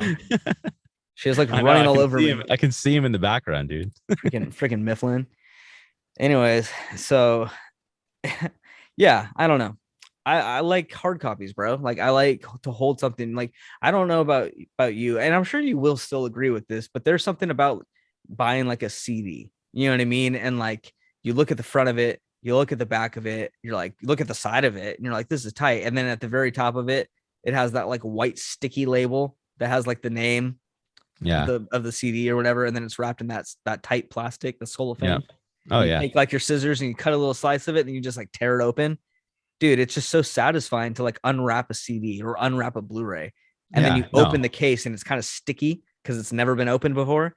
Yeah. And then it pops open and there's like a new disc smell Yeah. that a Blu-ray or a CD has. You know what I mean? And then like Yeah. you go to pop out the disc and it like almost seems like it's gonna break because it's so wedged into the case. Yeah. And then you Or pull like it when out you and you're first like, yeah. when you first open the DVD case or the Blu-ray case or the CD case, and there's that little sound like up in the atmosphere. It's like, oh, you know. But I don't know if that happens for anybody else, but I always hear. That's usually what happens when I unzip my pants. When I walk into a room, that's what everybody hears. When I walk into a PF Chang's. When I walk into Chick-fil-A. Oh, extra Chick-fil-A sauce, please. Oh. Bro, still off topic, but across the street from the Chick-fil-A that we have here where I live, they're building another fast food chicken place with Really? directly across the street. And I was like, why? Like, tell me that you're competition without telling me that you're competition, you know? Oh, Rallies. Yeah, I saw that, right? Yeah. Is it Rallies? Yeah. I think that's what it's called. It's something like that, but it's a chicken place. So now we're gonna have Popeyes, we're gonna have Chick-fil-A, and then we're gonna have this new one. But it's like directly across the street. And I'm just like, I don't know, dude. Like, I'm gonna give it a try because why not? But you know, my brother was talking it up. He was like, bro, you got to try it. I've had it. It's so good. I'm like, it's just not better than Chick-fil-A though. And he goes, yes, it is. I go, no, it's not. Dude, nothing's going to beat Chick-fil-A as far as the chicken department goes. And he was no. like, no, it is. And I go, you want to know why it's not? And he goes, why? I go, because they don't have Chick-fil-A sauce. Yeah. If they had Chick-fil-A sauce, they could be better than Chick-fil-A. But Chick-fil-A with their Chick-fil-A products, like their sauce with their chicken, is like the most perfect combination that's ever entered my mouth. I know, dude. Honestly, I do know exactly what you're talking about. But I love Chick-fil-A sauce too, but I don't even think it's necessary. I mean, dude, you're probably like, are you insane? It's absolutely necessary. But just the chicken sandwich at Chick-fil-A alone is it's like it's by far the best I've ever had. Wait. The chicken sandwich or the chicken deluxe sandwich? The chicken deluxe with the tomato and the lettuce. And no, the spicy chicken deluxe. Yes. Oh, bro, you got to have the spicy chicken deluxe with the chicken sauce, the dipping sauce, the Chick-fil-A sauce. Oh, I do, dude. I do. But I'm just saying it doesn't even need it is what I'm saying. It's that good. You're right. It doesn't need it, but like, why wouldn't you eat it? You know what I'm saying? Like, it's the bomb. I remember before you even started eating Chick-fil-A, back when I had a Twitter, I put a tweet up one time that's like, if I could inject Chick-fil-A sauce into my veins, I would shoot it up because it's that tasty. Yeah, no, for real. Dude, I have Chick-fil-A sauce in my fridge because they sell it at Target. Yeah, dude, I do too. It's the bomb, bro. Make a BLT. Put it on the bread. Dude, I put it in my Cinnamon Toast Crunch in the morning. I brush my teeth with it. Anyways, back to the topic of the movie, which this is why I like when you and me podcast, because we talk about silly stuff. But oh, my knees hurt because I'm freaking old now. Okay, so let's get back into some of the fun scenes. Dude, okay, so the Randy getting killed scene was super dope. I love it. It was very like suspenseful, but in like a funny, but like a very like running out of time type of feel. I really like that. I really liked the scene that we just talked about with Sydney, you know, and Hallie trying to get out of the car. But I know that this scene that we're going to talk about is like your favorite scene, and it's the chase between Ghostface and Gale in the sound room. Oh yeah. And you know what? Like, I want you to set the scene. I want you to talk about it because of how much you like it. I like it too, but you love it. Yeah, I do love it. And it's, you know, I love the whole build up to it. And you actually brought this up, and I love that you brought this up like a few months ago when you were talking about, I love the build up to that scene when Gale is just like, I feel bad, Dewey. I feel really bad when they're outside. And she's like, I just want to catch this guy. And then she's like, wait a second. Yeah. And she's like, if, you know, the killer really is there relishing in all the, like every moment, he would be on these tapes, right? And he's like, it's worth a look. And she's like, it's definitely worth a look. And then like the music and like, dude, it's like you can see the sun is going down. It's like, oh, dude, it's like it's getting dark. Yeah, Some it's crap's about to getting go down. like it's Yeah. like Home Alone. It's like when his Yep. clock Yeah. dings, and he's like, "Here we Exactly. go, it's go Dude, time." like nail on the head, dude. Exactly. Like it just sets the mood, and you're just like, oh yeah, we're getting into it now. This is Well, and probably it's right after. I'm sorry, I didn't mean to cut you off, but it's right after Randy getting killed. yeah. So So like it's like the emotions are up. yeah, dude. Yeah. Even though they start making out and they're like about to like have sex, and it's like Randy just got killed. They're like, no, we're still gonna get some right now though, because we're hella attracted to each other.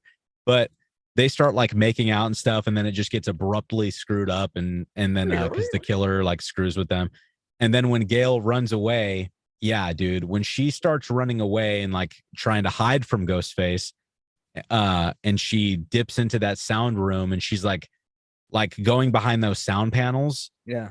I just watched that like 2 hours ago, and it's just so good, because you can see her like make a move, and she's like standing behind the panel, and then you can see Ghostface like in the background, and he's like, it's almost like he knows she's right where she's at, and he's like like slowly peeking his head around, there's even a part where she like runs away for a second to another panel, and then he starts to like peek around the side, but he doesn't, and you don't see his head peek around, and then she like leaves that area, and you're just like, oh my gosh, you know what I mean? Like she was so close to like getting seen by him just now. And then that's when she like finds the locked door and then dips into the room that's not locked, and then there's no lock in the door, and she's like, fuck. But that whole scene is just masterful, dude. So good. And yeah, and then that's the Dewey scene is right after that, and that's just like the icing on the cake for that whole scene, when he like bangs on the glass, and he's like, and she can't even hear him, and then he starts getting stabbed, and she's standing right there, and she's like, oh my god. And then he finds the microphone, and he's like, Gail, and he's like dying pretty much. Like Yeah. if you're the first time watching the movie, you think Dewey's getting killed right there, and it's like super tragic, and the music is intense, and he gets thrown up on the glass, and there's blood splattered everywhere, and then her reaction, like, dude, like she's like in love, like falling in love with him, and it's just like, oh my god, she's like hella crying, dude. Yeah, in my opinion, that's the best scene in the movie. Really, Wow. really good. Yeah, dude, it's one of the best, and it's one of the many reasons why we are giving this movie so much praise. You know what I mean? Like why Yeah, we think it's dang near equivalent to the first one. You know what I yeah, mean? When a lot of sequels fall short like massively, this one does not. This one like is really effing good. And I love that scene too, dude. I love it a lot. And I've always loved scenes like that. Like they did one in the last season of Game of Thrones on the long night. They did that with Arya, if you remember. They did one in this movie. They do one in Jurassic Park with the raptors and the kids in the yeah, kitchen. Like yeah, those moments when someone's like hiding behind something and somebody's looking for them, dude. Like yeah. I don't know if those are done right. They're so intense. I know. And they were, yeah, it was done right in Scream 2. And then right after Dewey like falls down and she's like crying, and then Ghostface like just like jumps, like going to the door to like get Gail. She like pushes that thing to like Yeah. block the door. And it's just like, God damn, I just want to shake Kevin Williamson's hand. Like, did you really write this, man? Because damn, this is some good writing, Did you know that Kevin Williamson is in the movie? What? Ha, didn't know that, huh? No, where? So, do you remember in the beginning of the movie, like when Sydney first wakes up and she gets that crank call from Corey Gillis, Yeah. 555, blah blah blah, and I love when she's like, harassment's a code of the penal code violation of blah blah blah blah, and he's like, shit, and he hangs up, and Yeah. she's like, hope you enjoyed the movie. So like I like that, but like right after she starts talking to Hallie for the first time, they start kind of like walking away, and Cotton Weary is getting interviewed on the TV, and Sydney turns around and watches the interview for a second. You remember that? Yes. And he's like, Yes. it's just nice just to, have my name cleared, and just it's just nice to not this. And he's on like, I think he's on like Inside Edition or something like that. Like, Yeah. well, the guy interviewing him is Kevin Williamson. Whoa. Does it show him or just his hand? No, it shows him. It does? Yeah, I didn't realize that though until I was writing down my notes for this podcast, and they said Kevin Williamson, and then they said like reporter or something, interviewer. Whoa. That's crazy. I did not ever know that. I didn't either. I'm gonna have to go back and look at that now. Yeah. You know, one thing I want to touch on, if I may, My balls. that really blows, yeah, of course. But one thing that really blows my mind about Scream 2 and Scream 3, or no, I'm sorry, Scream 2 and the original Scream is this. And I did not know this until a few months ago. So in Scream, when Sydney is first attacked in her house in the original movie, and then she runs up the stairs, you can hear Matthew Lillard saying easy, easy as he runs up the stairs chasing her in the costume. Can you really though? Dude, you really can. I've tried to listen to it and I can't find it. You can really hear it. If you were to like, dude, put on headphones and put it on you, dude, when we're done with this podcast, put it on YouTube, put on some headphones, turn the volume all the way up. You can hear Matthew Lillard going easy, easy. And it's the same thing that he says in the school after Tatum hits him on the head with the lollipop. And she's like, stupidity leak. And he's like, take it easy. Dude, it's the same sound. And that blew my mind when somebody brought that to my attention a few months ago. I think it was Zach Cherry, that dude on YouTube. Yeah, that's when I first heard it too. Yeah. That blew my mind. And he even makes a comment. He's like, I bet you never heard that before. And I was like, dude, no. And then the same thing in Scream 2, when Dewey is getting stabbed, when he's laying on the ground and as he's like grabbing the microphone and he's going and he yells, Gail, you can hear Mrs. Loomis like going primal crazy, like screaming. Yeah. You can hear her voice like screaming as she's stabbing him. No I'm way. not playing, dude. I swear. It's insane. You can hear it 100%. After we're done with this podcast, go on YouTube and type in Dewey Death Scream 2. And then just like listen with headphones or turn the volume all the way up and listen super close. Yeah. Like when he grabs the microphone and he's like, Gail, while he's saying that, you can hear Mrs. Loomis's voice like shrieking and screaming as she's stabbing him. And it's so crazy to me that was put in there post-production. I cannot believe that was put in there in post-production just for fans, like people that might hear it someday. Like, dude, over 20 years it took me to hear those things because somebody pointed it out. Like, that is so insane to me that they did that. Makes me wonder, what else did they put in that no one's caught yet? You know? Well, you know what I'm super looking forward to now that you brought that up is when we saw Scream 1 about a month ago for the anniversary. There was a lot of stuff that I never heard before. Me too. That was turned. It's like they must have altered it before they released it, like, you know, because they remastered it kind of. Yeah. I wonder if they like remastered the audio and like turned certain things up, because there was a lot of things I noticed that I never noticed out of the freaking 30 times I've seen this movie. And I just wonder, since you and I and a group of friends are going to go see Scream 1 and 2 in the theaters in January, I wonder if they're going to have like a remastered version, or I wonder if they're going to have that, since it's in a theater, we can hear better or something. I wonder if we're going to hear that. I don't know, man. Well, I guess we'll see. Yeah. Well, if not, in about 6 weeks. Yeah. That'd be so gangster though if they did. I know. Yeah, man. It's I remember when we went to see the anniversary edition of Scream a few weeks back, and I remember like nudging you and you were nudging me like, whoa, I never heard that before. Yeah. Like, you know, it's like, and I can't remember what any of those things were now, and that's bothering me. But yeah.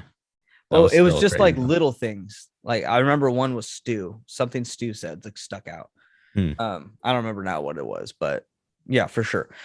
But anyways, so yeah, I really love that scene too with Gail and Dewey where they're like about to make out, and then you get to see like the footage of when everybody was getting filmed. I really like that. And then I also thought the chase scene was insanely suspenseful. It was really good. And then the acting on Courtney Cox when she saw Dewey die, like, oh, dude, God, she is such a good actor, dude. Like, she's amazing in Friends. Everybody loves her as Monica, but I really think like some of her best work is in these movies, which is why I think Gail Weathers is such a beloved character. You know, and she's just got such a good characteristic personality, and God, I really do like her. Gail Weathers is definitely at her best. Her character is amazing in Scream 2, dude. Really. Oh, really yeah. Because it starts off with that like bitchy Gail reporter at the beginning, but then it shows her transition into like a real person who actually gives a shit, you know? Yeah, And she then has you a like really really good start to care character about arc. her. Yeah. Yeah, her character arc, exactly, dude. And then Scream 3, she's good. Scream 4, she's good. But Scream 2 is like really when I really fell in love with that character. Me In too. Scream, she doesn't really even feel like one of the main characters, in my opinion. Kind of. She's Not just till like more. the very end. Yeah, yeah. No, I agree. Yeah. Yeah. Um, And then pretty much right after that is when we get into like the character reveals, like the killer reveals. And you find out first that Mickey is the one that like reveals himself, and he's got the cut on his forehead because he was involved in the car accident with the girls. And I yeah. love that he takes his mask off and the voice changer was in the face of the mask, because it always kind of rubbed me the wrong way when they're like right after you find out that Cece was killed and Sydney gets a phone call and it's like, hey Sydney, remember me? And then why don't you show your face, you fucking coward? And then it's like, my pleasure. And then he Yeah. like runs at her, and it's like, how did he say that in the Ghostface voice if he's Yeah. not holding the voice changer? Because the only time you ever see the voice changer is in the first one, and Billy had to hold it up to his mouth. Mm-hmm. So you're like, oh, this is stupid. But then when you find out that like it's in the mask, you're like, oh, that makes sense. That's plausible. Yeah. Yeah. Yep. And I love that they did that because you don't see that happen anywhere else in the. Oh wait, no, you do see it in Scream 3 too. Yeah, when Roman is standing there talking at the end, but yeah. But in Scream 2, yeah, when they first did that, and he's like, "You're fast, Sid." And then while he's talking, though, he like transitions to like let you know who the killer is before he takes off the mask. I loved that, dude, because for a second you're like, "Whoa, who is that? I know who that is." Like you're thinking the same thing Sydney is. yeah. When he's like, "Don't you know history repeats itself?" And you're just like, Oh, "Whoa," just like, God damn, that was just so good. dude, we need to talk about Mickey as the killer. Like he to me, okay, I'm always going to I always am going to say Stu and Billy were the best killers, truthfully, Oh and yeah. they are, and I'm not going to take that from them. But God, dude, I think Mickey belongs. If they're like if there's a top three Scream Ghostface killers, I think Mickey belongs in the top three. Yeah, I think I would agree with you, dude. Yeah. Uh I do like Mrs. Loomis a lot too, and I like Roman too. Um, I don't really like the killers in Scream 4, but we'll talk about that another time. But yeah, dude, I agree. Mickey was just, I think he did. When you find out that he's the killer in Scream 2, it's like, okay, I could see this. And he starts acting like his true self, which is like a serial killer, like Yeah, crazy. He's just insane. And then you're like, it was just really believable that throughout the entire movie, he was just pretending to be like a normal, sane guy. But really, he's a psychopath. And Mrs. Loomis even makes a comment that makes him even more intriguing when when she says, "There's only a few active serial killers in the country right now, so Mickey here was quite a find." And if yeah, you really think about that statement, he was an active serial killer before these killings, meaning that he killed people before this happened. yeah, And it's just like, whoa, that's crazy. Because Billy and Stu didn't, they supposedly up until Scream 3, you thought they killed her mom, and then that was the beginning of it. But they weren't really, you never really thought of them as just like insane killers. You always thought that they just started with Sydney's mom and then just did these few other killings, and then that was it for them. But just to find out that Mickey was a serial killer before Scream 2, like how many yeah, people did he kill? He was just crazy. yeah, He's like the only killer out of the entire franchise who was just a seriously sadistic, insane killer. All of the rest of them had some stupid reason for doing what they did. right. except for Stu, of course. Dude, you know that, in 2021, if Scream 2 had came out and you found out that Mickey was a serial killer like pre-hand, you know that they would have probably made a spinoff called like Mickey or something like that, right? And Yeah. it would have been like his backstory of like all the other killings that he did before Scream 2. Oh man, that Dude, would have that would been. be a good movie. I really wish they would have done that. That would have been so awesome, man. Like a Scream spinoff, like Yeah. like a prequel of just Mickey, dude. Oh my god. Yeah. Like I said, if this movie was made nowadays, they would have already had that lined up. Like Oh we're gonna yeah. have this killer, and we're gonna have like two prequels that basically Yeah. like lead up to this movie or something. And they would have done that, and it would have been super dope. Like I wish they would have done that, you know. Yeah. But we can't change the past. All we can do is just reboot and recreate, I guess. Yep. Hollywood, get with it. So, anyways, so you find out Mickey's the killer. He's awesome. I love his performance. I love when he's just like, yeah, we did this and we did that, and it's gonna rock. Like Yeah. he's just, you can tell that he's just like so demented, like Yeah. so demented, and he's so jazzed about killing. And it's so cool. I love seeing that he's just like, oh, I'm a killer. I like it. Yeah. I dig it, and I'm gonna kill you, and it's gonna be a Yeah. blast. And I have this foolproof plan. I'm just gonna say I'm crazy. Yeah. And he's like, I'm gonna get off because I'm gonna hire freaking Cochran and and the Yeah. guys who defended OJ, and I'm gonna get off. And Mrs. Loomis, like, you'll never know. And it's I'm just, just gonna blame the movies. Yeah. yeah, He's like, I'm just gonna blame the movies. And it's like, yeah. it's just so dope. And You know, like with Billy at the beginning of, not the beginning, at the end of Scream, you find out Billy's motive, and it's like, okay, so maybe he wasn't. I mean, yeah, he's a psycho because he actually did commit these murders, so he's crazy. Like he's a murderer, but you don't ever think like he's like a batshit, like just like crazy, insane person. no, And he's then like a rage-filled. yeah, He wants revenge. yeah, you never find out Stu's motive. I think most people just assume, if they're giving it a second thought, I think most people just assume Stu just did it because just peer pressure from Billy, or just he was controlled by Billy or something. But he was still like, fun. yeah, but he was still like an insane teenager. But with Mickey, though, I mean, with Mrs. Loomis, she's got her motive is vengeance, and she even says that, which Yeah. is much less scary than Mickey's, which is just he's just a serial killer. He just wants to kill, Yeah. and he wants to do it, and then he wants to have a trial and just have like a big spectacle and just have it turn into a movie. It's like he's just insane, and that made, yeah, dude, I agree. In the top 3, he's my third favorite for sure. And then I guess if we're just gonna do this, then I would say top 4 would be Mrs. Loomis. Oh yeah, Dude, her 100%. acting when she finally reveals that she's Billy's mother, Yeah. like she's just like so cool. And just honestly, like Laurie Metcalf, dude, like I like her. I liked her back in Roseanne. I still like her. I've liked her in everything she's in, actually. And What about as Andy's mom in Toy Story? Did you think she did a good job? I think that was her best performance. Those 8 lines that she had. Yeah. Yeah. I like that she has these like really bug eyes, like these bulgy, buggy eyes. Yeah. And I like when she's just got the gun pointed at Sydney, and she's just like, you took my boy from me. Like, you killed my little boy. Like, she just has this enraged look. Yeah. And you totally buy that she just wants to, like, she just wants Sydney dead. She wants revenge for her son. And she hires Mickey for it. So she's like the brains. He's like the muscle, and I thought they were like a really good duo, Yeah. Dude, I thought they were a really good choice for killers.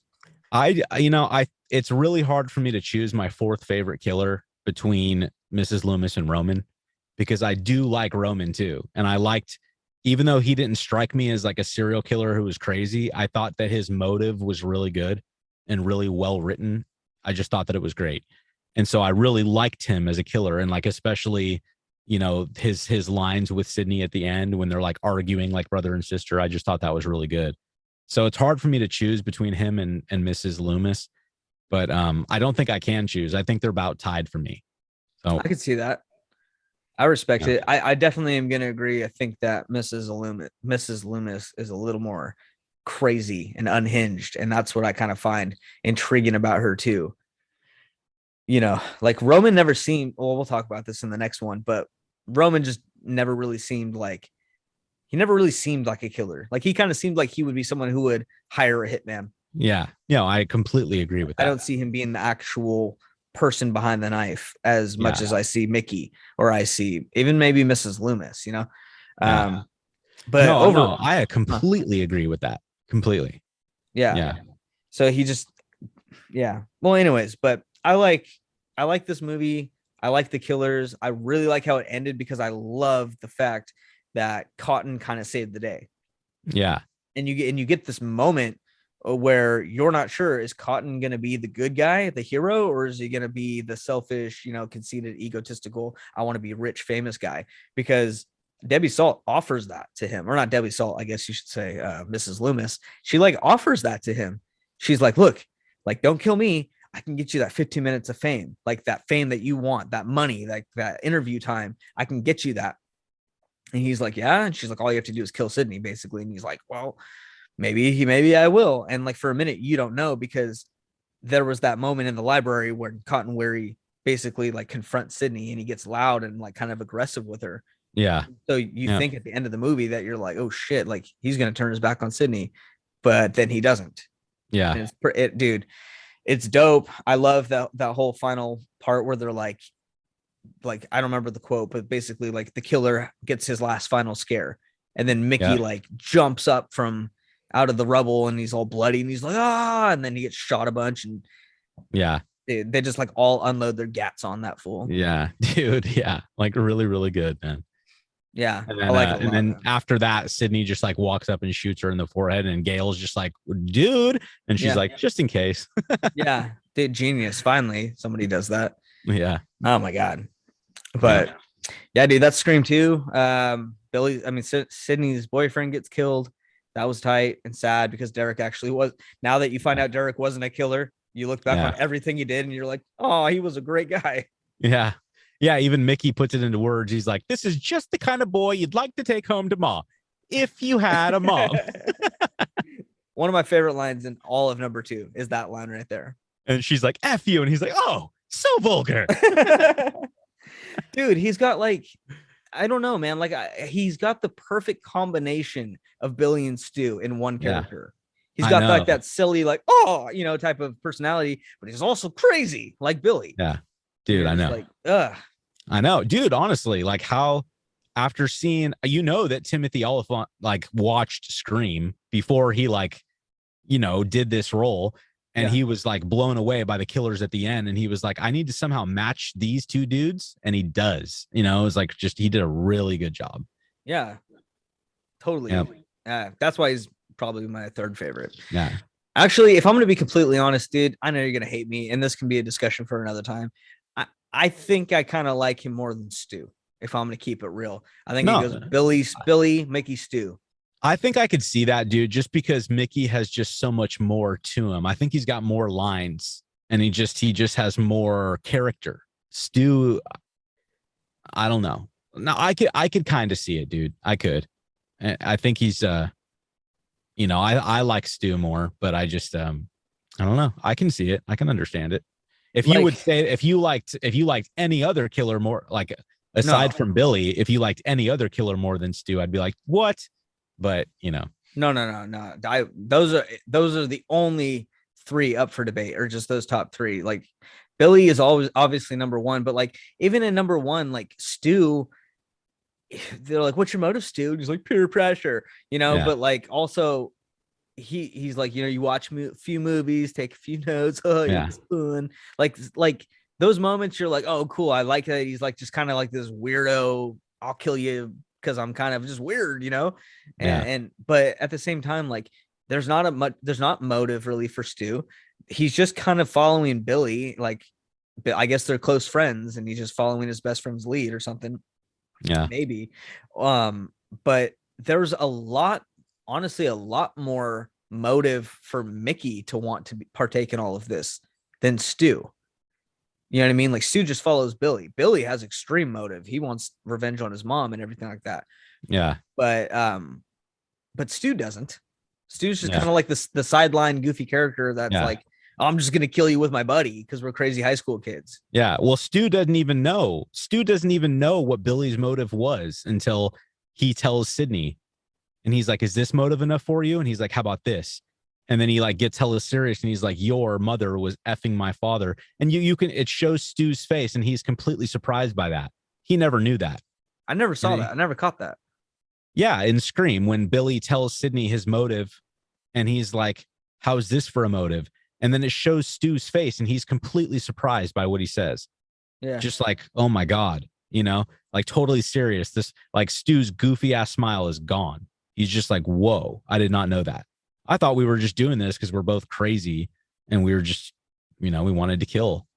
Yeah. But So I guess everything you just said and I said really leads me to think that Mickey definitely does deserve the number 2 spot as yeah, far as like a good killer goes, like the most interesting fun character killer goes.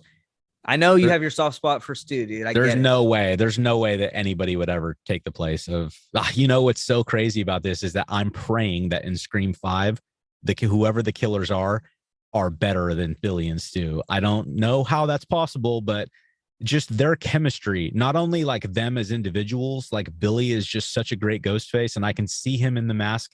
I can see him actually killing, like I can imagine it, and I Yeah. can definitely imagine Stu doing it too. And you can't Mickey? imagine every killer doing this, No, no. but those two you definitely can. But their chemistry, like when they're in the kitchen and they're like stabbing each other and they're just, he's like, God damn it, Stu. And it's just like, you can see their chemistry. And what's really funny is they're like best friends in real life too. They travel around all the time doing like horror cons and stuff together as the Scream killers. They're always together doing that. Yeah, that's dope. Yeah, they're like really, really good friends, if not best friends. And I just love that about those two. Their chemistry is just perfect.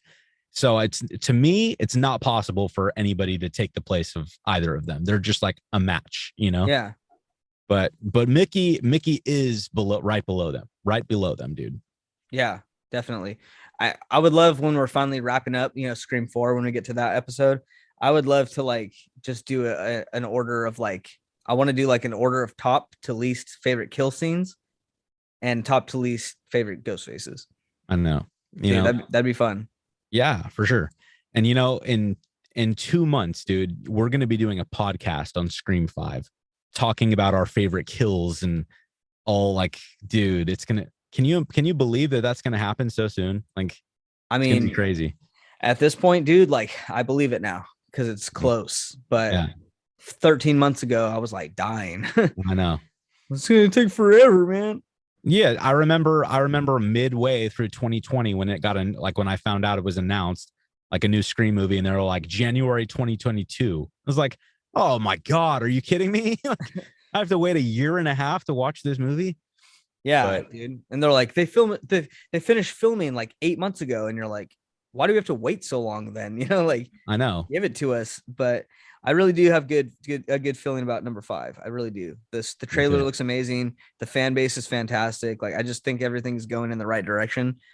I'm not I'm hoping that I'm not disappointed down the line, but as Yeah, for now, I'm super excited. But I know. you Well, know, 10 years ago, you and I saw Scream 4 in theater, and when we walked out, we were both hyped and we were like, that was awesome.